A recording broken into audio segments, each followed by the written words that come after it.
전 세계 인구와 GDP, 무역의 30%를 포괄하는 세계 최대 FTA인 다자간 무역협정 RCEP이 최종 서명되었습니다. 지난 8년간 협상 끝에 탄생한 결과라 더욱 의미가 있는 상황인데요. RCEP에는 한국과 중국, 일본, 호주, 뉴질랜드, 그리고 아세안 10개국, 총 15개국이 참여하게 되었는데요. 특히나 한국이 회심의 미소를 짓는 이유가 있습니다. 최근 코로나와 미중 무역 갈등 여파로 세계 경제 교역은 위축되었습니다. 특히나 수출 의존도가 높은 한국은 큰 영향을 받았는데요.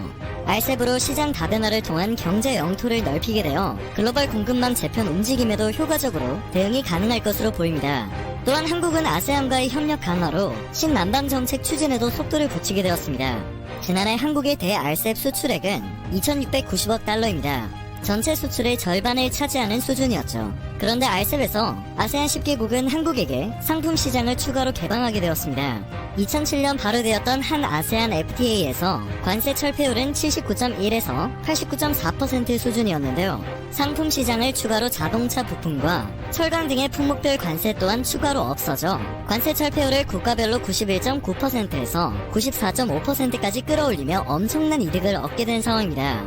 품목에는 섬유와 기계 부품 등 중소기업 품목과 의료 위생용품 등 코로나 유망 품목도 포함되어 있는 것으로 전해지고 있습니다.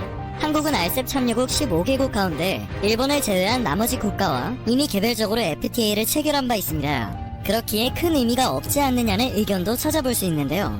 RCEP으로 인해 체결되어 있던 낮은 수준의 FTA가 한층 더 업그레이드 된다고 볼 수 있겠습니다. 또 FTA와 RCEP은 양립이 가능합니다. 즉 품목이 중복될 경우 우리 기업은 수출을 할 때 유리한 쪽의 관세율을 받아 수출을 하면 되는 것이죠.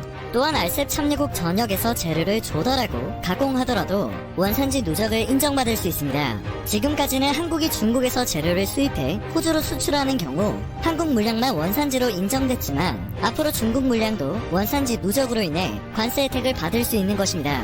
이렇게 되면 기업으로서는 수익성이 높아지는 셈인데요. 특히나 반가운 것은 상표나 특허, 디자인 등 분야의 지적재산권 챕터도 개선이 RCEP 영내에서 한국의 지식재산권을 보호할 수 있는 기반이 만들어졌다는 것입니다. 앞으로는 한국 기업들의 상표를 선점해 불공정한 이득을 취하는 브로커 등의 출원이나 한류 콘텐츠 불법 복제 등의 문제도 막을 수 있게 됩니다. 이외에도 한국은 RCEP이 국내 농업 부문에 미칠 영향을 줄이기 위해 농산물의 경우 이미 체결된 FTA 대비 추가 개방을 최소화했습니다. 특히 쌀, 고추, 마늘, 양파 등과 바나나와 파인애플처럼 수입액이 많은 민간 품목은 양허 제외로 보호를 했다고 합니다. 한국 기업의 수출액은 대폭 확대될 전망이지만 농산물 부분은 추가 개방을 최소화해 현재와 비슷한 상황을 유지할 것으로 예상되네요. RCEP으로 인해 한국과 일본은 처음으로 FTA를 체결하는 효과를 얻게 되었습니다. 하지만 일본 정부는 이런 상황을 크게 불편해하고 있는 중인데요. 아세안과 좋은 관계를 유지하며 협력을 강화하면서 RCEP 체결을 적극적으로 이끌어온 역할을 한 것이 바로 한국이기 때문입니다. 또한 지난해 경제보복으로 인해 일본의 자유무역은 오히려 역행한 바 있는데요. 한국과 FTA 체결 효과를 얻게 되며 일본의 자유무역이 열리게 되었습니다. 두 나라 모두 83%의 품목 관세를 철폐하기로 했는데요. 한국은 여기에서 일본이 소재 부품 장비 강국인 것을 인식해 불리한 품목이 될 수 있는 자동차와 기계 등의 민간 품목은 양허 대상에서 제외시켰습니다. 또한 수산 분야에 대해 일본산 수입을 최소화하고 민감한 수산물에 대해서는 아예 추가 시장 개방을 하지 않기로 결정했죠.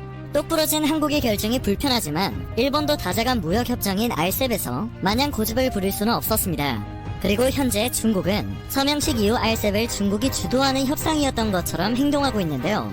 청와대 대변인은 RCEP은 중국 주도의 협상이 아니며 중국은 다른 나라와 마찬가지로 RCEP에 참여한 15개국 중 하나라고 못을 박았습니다. 이어 협상 시작부터 이번 타결까지 협상을 주도한 것은 아세안이라고 설명했습니다. 현재 바이든 당선인이 환태평양 경제 동반자 협정 가입에 나설 경우 한국에 대한 참여 압박도 강해질 것이라는 분석이 쏟아지고 있는데요. 한국 정부는 필요성을 느끼면 가입할 것이라고 설명했습니다. 특히 미중 경쟁 상황을 두고 한국은 미중 대결의 관점이 아니라 다자주의에 입각한 영내 자유무역 질서 확대를 지지하는 차원에서 RCEP에 참여한 것이라고 또 한 번 강조했죠. 사실 RCEP은 신남방 국가들과의 무역 및 투자 확대를 위한 핵심 프레임워크로서 한국 정부가 주도적으로 참가해 이끌어온 중요한 협상이나 마찬가지입니다. 한국은 RCEP의 비아세안 국가들인 한국, 중국, 일본, 호주, 뉴질랜드 등으로 구성된 AFP의 의장격을 맡아 의견을 조정하고 협상이 교착에 빠지면 리더십을 발휘해 돌파구를 마련하는 역할을 해왔죠. 당초 중국 주도로 RCEP 논의가 시작된 것은 맞지만 이후 중국의 의도와는 다른 의미를 갖게 되었으며 참여국들도 여러가지 수혜를 보기 위해 RCEP 협정을 타결했다는 것이 팩트입니다. 현재 RCEP으로 인해 한국은 미국과 중국, 일본, 독일, 인도 등 세계 5위 경제대국과 모두 FTA를 체결하게 됩니다. 브라질을 제외하면 12 경제대국가 모두 FTA를 보유하게 되는 것이죠.